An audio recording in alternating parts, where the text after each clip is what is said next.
Welcome to today's Explainer.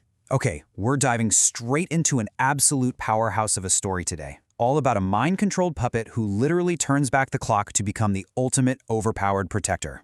We're breaking down this epic tale of regression, redemption, and just absolute god-tier power. If you're into stories where the main character comes back to right their past wrongs with completely overwhelming strength, you are going to be glued to your screen for this one.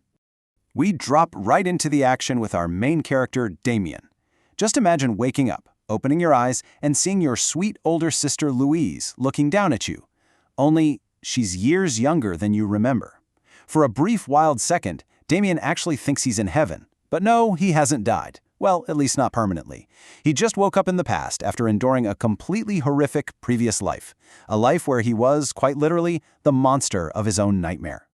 Just look at how this played out.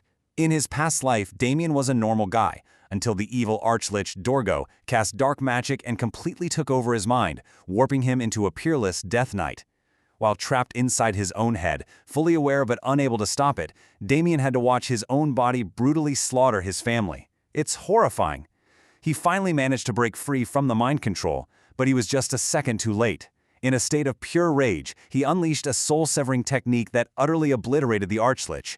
With his revenge complete but his family dead by his own hands, Damien committed suicide to join them.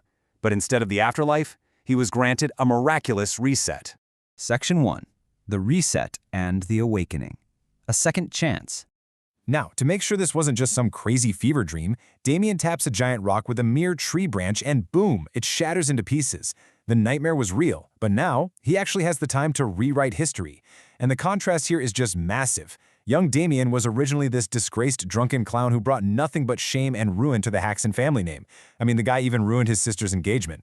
But the Damien who came back? Totally different story. He carries the unyielding will of a warrior who vows never to let his loved ones suffer again. He steps up, immediately takes accountability for his past actions, and completely shocks his father and sister with this sudden, intense maturity. So Damien didn't just come back empty-handed. He brought god-tier powers back to his fragile younger body. First off, he retained all of his Death Knight combat instincts. He also has this insane Kakashi-style instant skill copying ability. Basically, if you use a secret technique on him, he learns it instantly. To fix his current body's physical limitations, he smartly grabs a high-tier stamina tonic from the Alchemy Academy, rapidly accelerating his physical growth. With all this combined, he is an absolute menace to his enemies. Section 2. Vengeance at the Pub. A Bloody Apology. This builds into his first real test in this new life, which starts as a simple apology and, well, escalates into a complete bloodbath. Damien casually strolls into a pub run by the Black Snake Syndicate, fully intending to just apologize for a drunken mess he caused in his past. But these thugs make a fatal mistake. They start saying some incredibly vile, disgusting things about his sister, Louise, and that crosses an unforgivable line. Damien's ruthless killer instincts just snap.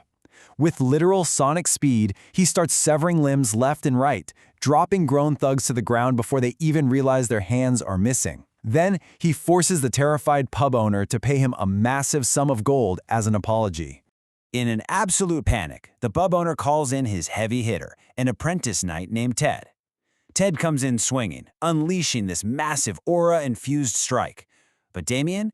He simply dodges it and reflects on a legendary phantom assassin he fought in his past life. Get this, Damien literally copies that assassin's instant kill technique mid-battle.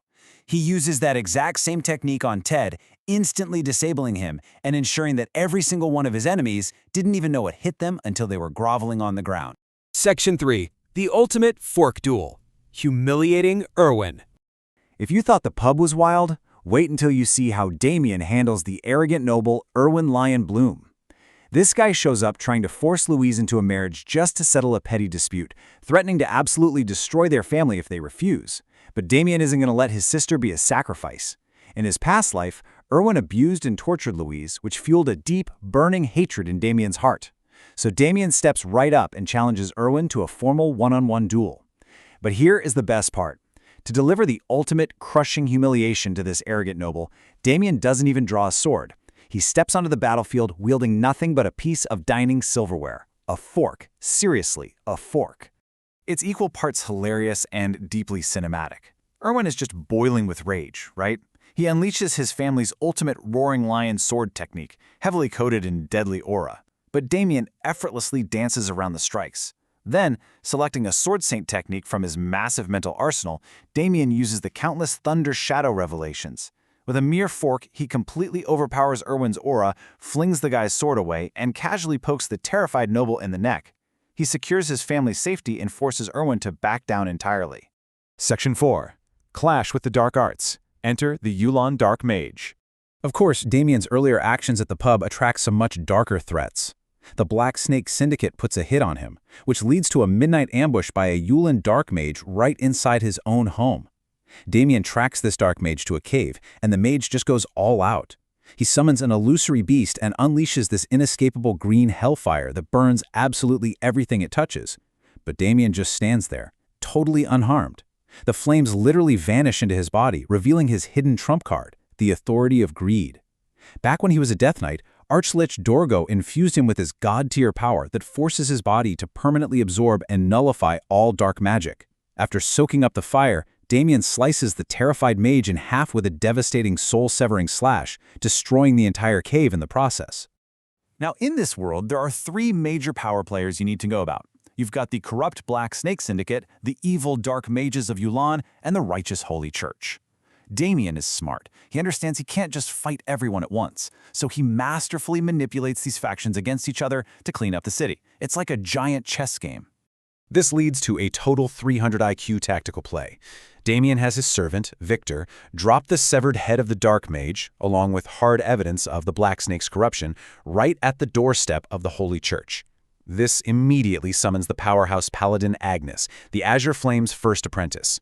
She marches straight into the Black Snake headquarters and violently dismantles the syndicate for collaborating with heretics.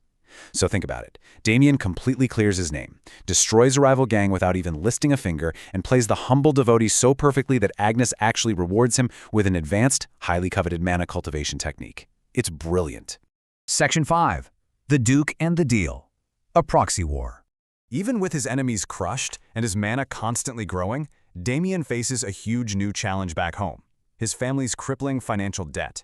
They are literally on the verge of losing their lands to a loan shark. To save his family's estate, Damien goes straight to the wealthiest man around, Duke Adam Goldpixie. He proposes a bold deal. He'll act as the Duke's proxy fighter in an upcoming duel against the Lion Bloom family over a massive gold mine. But to secure his spot, Damien has to prove his worth against the Duke's current champion, the wild beast, Sir Galam. Damien easily parries the giant's brutal attacks and tosses this massive brute around like a ragdoll, completely humiliating him and securing his position. Section 6. The Demonic Sword's Awakening. Pandemonium. And this brings us to the grand climax, a massive tournament battle that goes horribly, horribly wrong. The stakes skyrocket when a fighter named Javier enters the arena wielding Pandemonium, a terrifying demonic sword. As the battle rages, Javier completely loses his mind to the sword's dark influence. One of his arms mutates into this grotesque, monster-like limb. Pandemonium starts absorbing blood directly from the battlefield, boosting Javier to a masterclass warrior level. Drunk on this apocalyptic power, Javier unleashes a devastating ultimate technique called Crimson End, an attack so powerful it could wipe the entire city off the map.